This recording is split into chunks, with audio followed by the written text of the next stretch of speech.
আপনি আমার থেকে প্রোডাক্ট নিতে বাধ্য নন। আমরাও আপনার কাছে প্রোডাক্ট সেল করতে বাধ্য নই।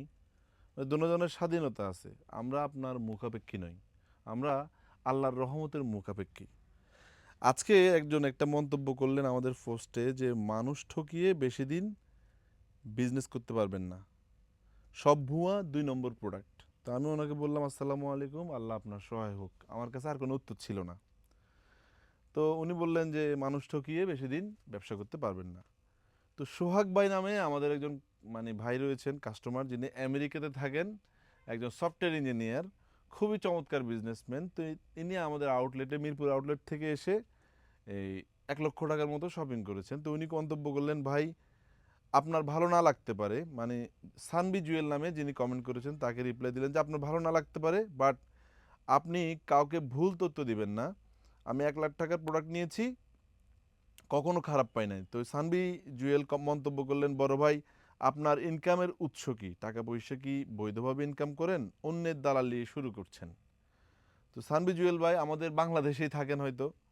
তো কোনা ব্যাঙের নিয়ে আপনাকে একটা গল্প বলি। কোনা ব্যাঙ যিনি গর্তের মধ্যে থাকে, তিনি ওই উপর থেকে যে আকাশটা দেখে মনে করো যে এটাই মনে হয় পুরো আকাশ। যখন সে উপরে উঠে যে আসলে মানে এটা পুরো আকাশ না, আকাশটা অনেক বিশাল, এই দুনিয়া অনেক বিশাল। আপনি হয়তো সামান্য কিছু কাজ করছেন অথবা কোনো কাজ করছেন না, বেকার। তো যে যে লোক আমেরিকায় থাকে ভালো বিজনেসম্যান, ওনার সাথে তো আপনি আপনার লাইফস্টাইল তুলনা করতে পারেন না। তো শখ ভাই আর মন্তব্য রিটার্ন করেন নাই, কারণ এখানে উনি মন্তব্য দিয়ে এই তর্কাতর্কি করতে চান না আর কি। তো আরেকজন কথা মন্তব্য করলেন সেখানে যে, ইকবাল বাহার শাহিন ভাই আপনার কথা ঠিক না, আমি নিয়েছি প্রোডাক্টগুলো ভালো। তো ভাই আপনি সানবি জুয়েল আপনার ছবিটা আমি এই পোস্টে দিব। আল্লাহ আপনাকে সহায় হোক, আপনার বরকত দান করুক। আপনার প্রতি আমাদের কোনো ক্ষোভ নেই, কিন্তু আপনি কি প্রোডাক্ট আমাদের থেকে নিছেন আমরা কিন্তু জানি না।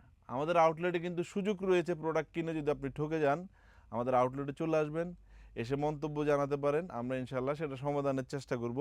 আর যদি একান্তই আমাদের সমাধান না হয়, ডিরেক্ট আমাকে ফোন দিলেও আমি কিন্তু সেটা সমাধান করে দেই। কিন্তু আপনি যে সেখানে এসে আপনার নিজের পরিচয় এবং সব নিজের অনেকের পরিচয় দিয়ে দিলেন, এটা আসলে আপনি নিজেই ছোট হলেন আলটিমেটলি। আল্লাহ যাকে বড় করতে চায় আপনি চাইলেই তাকে ছোট করতে পারবেন না। আসসালামু আলাইকুম।